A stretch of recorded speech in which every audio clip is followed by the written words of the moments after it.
My name is Dustin Drace, and I am one of the co-owners of Cole's Bar. My name is Morgan Drace, and I am one of the co-owners of Cole's Bar. Even before I was working behind the bar, this was my after-gig spot.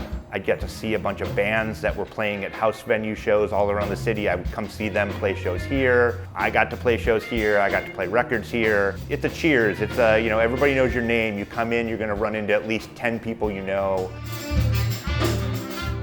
The Open Jam was a project that was originally brought to me by one of my former bookers. It was something that has happened at a few different venues across the city. Essentially what the Open Jam is, there is a house band comprised of about 5 people, usually a core group of a drummer, keyboard player, guitarist, bass player. The band leader selectively rotates people in, and then they just kind of either have a cover song in mind or they jam in a certain key. The idea behind it was really interesting to me because it was a lot of really talented session musicians, a lot of young kids, a lot of kids who had played in bands that were already on our stage. The first time I went to, when we did one of the events on a Sunday, I think, boggled my mind the beautiful noise. It was gorgeous. It's such a big sound because it's a band, right? It's a live band. Sometimes there's like horns and strings, and it's just such a large, gorgeous sound. And then the genre mixing starts happening. And I found that really, really cool. I thought that was a really interesting way for a lot of these bands that were playing on our stages to meet each other.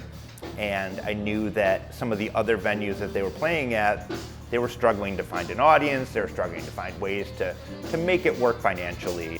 We were like, okay, well, let's support this. Let's figure out how to make it a regular thing. Let's try and build the audience. Let's try and make sure that people know we're doing this on a consistent basis.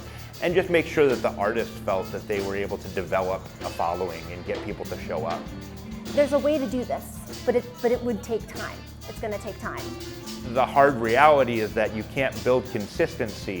Some shows would be awesome. Other shows would be not as well attended. And so I think the musicians would sometimes get a little bummed out.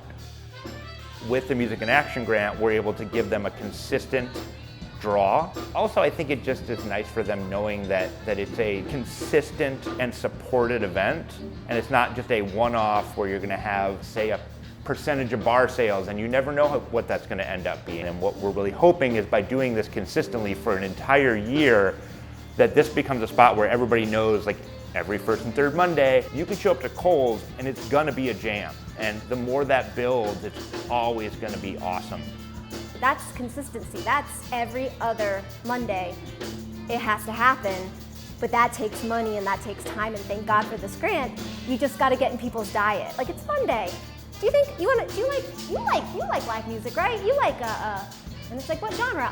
All of them? Like, we don't know, we'll find out. Like, it's all types of genres. We've always tried to make Cole's a community hub, if you will, and so we want to book bands that are part of that scene. I hope they take with them, this is yours, this is a conversation with the neighborhood. This bar is a conversation with Chicago. I want to stay true to my ideals, and I want to stay true to being as artist-friendly as I possibly can be and make sure that my patrons are having a good time and that I'm listening to what they want. Do we look out into the bar and see a bunch of people that are having a good time? And if I can keep doing that for 5 years or 10 years or 15 years, I'm pretty happy with that.